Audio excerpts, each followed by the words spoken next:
할렐루야. 그의 성소에서 하나님을 찬양하며 그의 권능의 궁창에서 그를 찬양할지어다. 그의 능하신 행동을 찬양하며 그의 지극히 위대하심을 따라 찬양할지어다. 나팔소리로 찬양하며 비파와 수금으로 찬양할지어다. 서고치며 춤추어 찬양하며 현악과 퉁소로 찬양할지어다. 큰 소리 나는 재금으로 찬양하며 높은 소리 나는 재금으로 찬양할지어다. 호흡이 있는 자마다 여호와를 찬양할지어다. 할렐루야.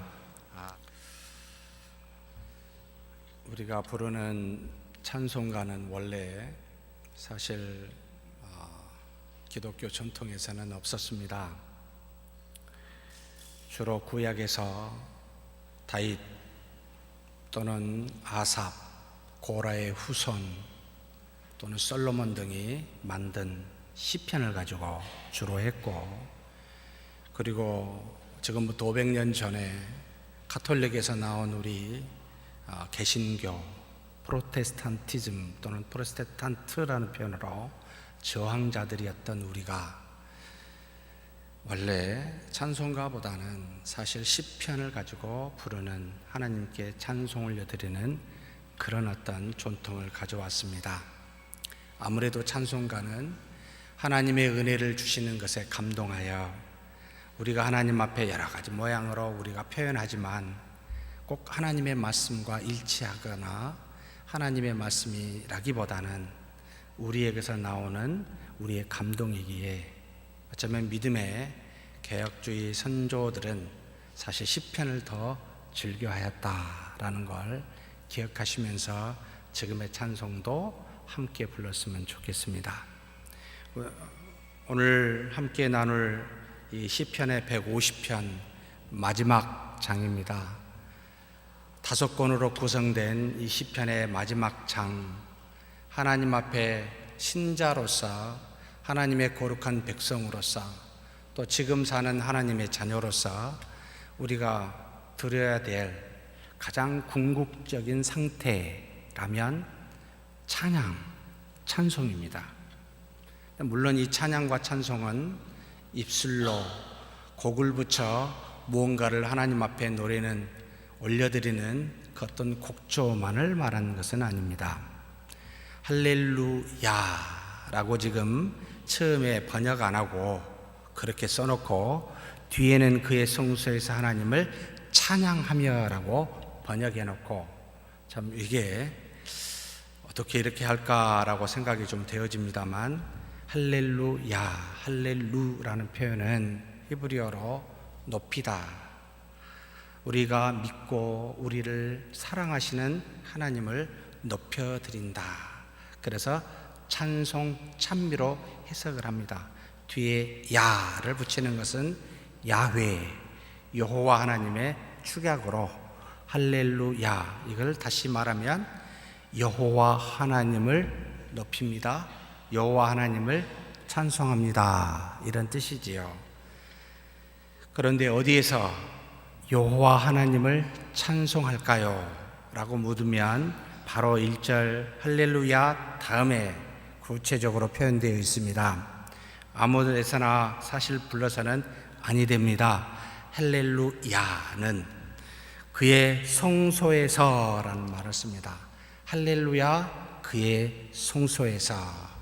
하나님이 계신 곳, 이스라엘 백성으로 치면 예루살렘 성전, 하나님이 무소부지하시지만 모든 곳에 계시지만 모든 곳에 계신다고 하니까 더욱 믿을 수가 없고 어려워서, 그래 내가 여기 있다, 여기 와서 나한테 경배를 드리고 제사를 드리라 한 그곳, 그래서 이스라엘 백성이 그곳에 제사를 드렸고 먼 타국에서도 솔로몬이 기도했던 것 같이 그곳을 향하여, 하나님 앞에 성전을 향하여 기도했던 그 거룩한 곳, 지금은 우리가 성령이 우리 안에 계심으로 우리 몸이 거룩한 성전이 되었습니다. 지금은 이곳을 우리는 그래서 예배당이라 하지 사실 성전이라 하지는 않습니다. 그러나 구약에서는 예루살렘 성전, 그곳에 하나님이 계신다고 하여 그곳에서 야훼라는 이름을 가지고 하나님을 찬미하고 높였습니다. 왜 구체적으로 야훼라는 이 할렐루야를 붙일까요? 그들은 기억하고 알고 있기 때문입니다.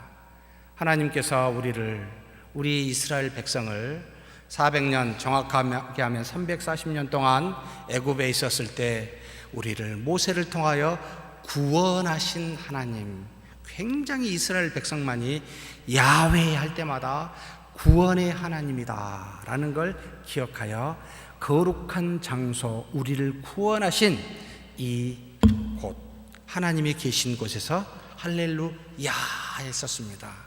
그런데 뒤에 보면 할렐루야라고 하지 않고 할렐루엘이라는 말을 씁니다. 이것은 그냥 한글로 찬양하며라고 그냥 써버렸습니다. 할렐루엘은 엘로힘의 약자로 하나님이라는 뜻이기도 합니다. 야훼라는 말보다는 하나님 이렇게 표현할 때는 창조주 하나님, 만물을 만드시고 섭리하시고 다스리는 하나님. 그래서 이스라엘 민족만 믿는 것이 아니라 대부분의 사람들이 그 어떤 신적 존재를 생각하고 그분은 모든 만물을 만드시고 모든 섭리를 하시는 분으로 당시 고대에 믿었기에 엘로힘이라는 말로 썼습니다만, 하나님은 구원주 하나님이시기도 하고 그리고 이스라엘 백성이 생각할 때 창조주 하나님이십니다 라고 할 때 할렐루엘 이렇게 찬양을 했었습니다. 그런데 할렐루엘 하고 이렇게 찬양하는 장소는 거룩한 성전이 아니라 조금 더 구체적으로 보니까 그의 권능의 궁창에서 그를 찬송할지어다 라고 말합니다. 다시 말하면 하나님께서 만드신 모든 만물 가운데 우리가 생활하고 우리가 이 땅에서 생활하는 모든 곳에서 할렐루엘 하고 이렇게 찬양한다는 겁니다. 만물을 만드셨습니다. 만드신 만물 가운데 섭리하시고 임재하시며 역사하십니다. 그래서 그 하나님을 믿고 높입니다 라고 해서 할렐루엘이라고 이렇게 불렀습니다. 그런데 이것은 모든 사람이 할 수 있었지만 이스라엘 백성만이 할 수 있었던 표현은 할렐루야였습니다. 왜요? 구원의 하나님이라, 나를 구원하여 하나님의 백성 되게 해서 이 이스라엘 땅에서, 이 가나안 땅에서 거하게 하셨고 살게 하신 구원의 하나님이라, 그래서 성소에서만큼은 할렐루야라고 불렀었습니다. 사랑하는 성도 여러분, 우리도 두 군데에서 하나님을 높여드려야 됩니다. 이와 같이 예배를 드리는 지금 우리는 구체적인 하나님의 이름, 바로 모세에게 주었던 이름, 나는 스스로 계신 자라 하신 야훼. 그래서 우리는 그분의 말씀을 정확하게 읽고 경청하며 그와 같은 방식으로 하나님의 전에서 찬양하고 높여드립니다. 그런데 우리가 사는 일터에서는 뭐요? 할렐루엘 하면서 모든 것은 하나님이 만드셔서 하나님이 이끄신다라고 그렇게 믿고 감사하여 할렐루엘 하고 찬양해야 됩니다. 사랑하는 성도 여러분, 그러고 계신가요? 할렐루야, 할렐루엘 하고 그렇게 찬미하고 계신가요? 워낙 우리 교회가 소리를 내지 않는 교회로 유명해서 마음속으로 크게 네 맞습니다 라고 그렇게 믿겠습니다. 이제야 소리가 나오네요. 그런데 그 다음에 보면은 원어로 보면은 찬양하며 9가지로 쭉 써놨는데 이것은 뒤에 의미를 빼버렸습니다. 할렐루후라는 말을 그냥 씁니다. 찬양하라라고 지금 명령어를 붙이고 있습니다. 그의 능하신 행동을 찬양하라라고 할렐루후라고 말합니다. 총 9번을 통해서 그의 권능들 안에서 찬양하라, 그의 풍성한 위대함에 대해서 할렐루후 찬양하라, 나팔소리 또 여러 가지 비파와 수금과 여러 가지로 또 찬양하라, 소고치며 춤추며 찬양하라, 현악기들로 퉁소로 또 소리나는 재금으로 찬양하라 라고 해서 총 9번에 할렐루후라고 찬양하고 있습니다. 여기서 우리는 두 가지를 기억해야 됩니다. 무엇에 대해서 찬양하느냐 하고 무엇으로 찬양하느냐를 생각해야 됩니다. 시편 150편을 쓴 기자는 먼저 하나님의 권능들 안에서 찬양하되, 이 말은 하나님이 우리에게 은혜를 주시고 역사하심 안에서, 사실 권능들을 찬양하라는 말이 아니고 전치사라는 배를 붙여가지고 권능들 안에서 하나님의 주권과 인도하심 안에서 찬양하라. 내 마음대로 하지 말아라. 내 생각대로, 내 뜻대로, 내 의지대로, 마음대로 하나님을 찬양해서는 받을 것이 아니다. 하나님이 인도하심 안에서, 그분이 이끄심 안에서 찬양하라 해놓고 그 다음에 무엇에 대해서 말하냐면 굉장히 재미있는 표현을 썼습니다. 우리 한글 성경으로는 뭐라고 써 있습니까? 지극히 위대하심을 따라 찬양할지어다 라고 표현되어 있습니다. 이것을 그냥 직역하면 풍성하게 나타나는 위대함에 대하여 이것을 찬양하라 라고 말합니다. 성전 안에서 구원의 각종 은혜를 주시는 하나님의 은혜, 하나님의 그 놀라운 것들을 생각하고 우리의 삶의 일터에서 만물을 통하여 주시는 수많은 은혜들을 이렇게 풍성하게 주시는 그 하나님의 위대함에 대해서 찬양하라는 겁니다. 결국 하나님께서는 사랑하는 백성이요 자녀인 우리에게 구원케 하셨고, 구원받은 우리가 이 땅에 살면서 아브라함에게 허락한 이 땅의 복의 근원이 되는 것과, 그리고 가나안 땅을 허락하는 그 축복과 내 후손을 하늘의 별과 같이 주겠다는 이와 같은 우리 일상에서 주시는 하나님의 자녀라면, 하나님의 백성이라면 이렇게 주시는 이 복, 풍성하다는 겁니다.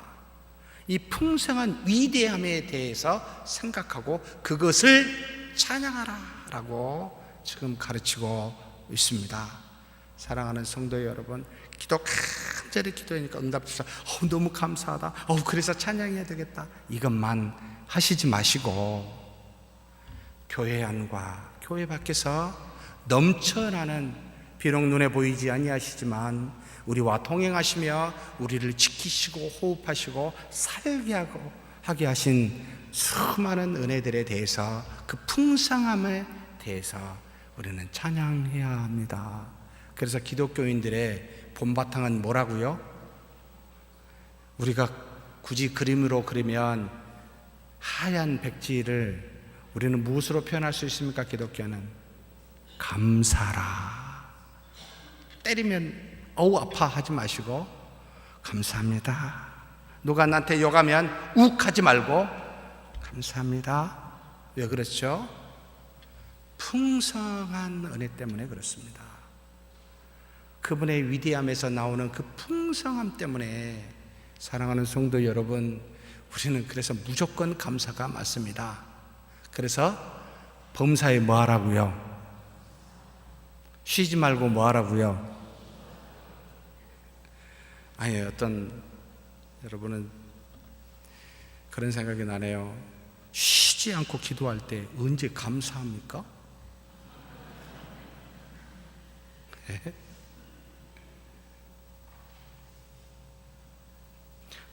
항상 감사할 때 언제 기뻐하시겠습니까?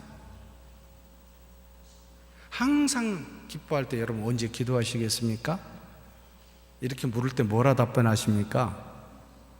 우리 어른들은 그냥 무조건 그래 아멘하고 받아들인데, 청소년이나 청년들은 그렇게 안 받아들여요. 이게 뭐냐, 이게 뭐 이런 말이 다 있어? 라고 이야기하는 것을 제가 들었습니다. 여러분, 뭐죠? 기도와 감사와 기쁨은 다르다, 같다는 겁니다. 그러면 신자는 이 세 가지밖에, 하나님이 사랑하시는 자, 부르시는 자는 이 세 가지밖에 없습니다. 기도하든지 기뻐하든지 감사하든지. 다른 모습은 하나님이 주신 모습이 아닙니다. 정말 죄송합니다만 아니에요. 우리가 돌아봤으면 좋겠습니다.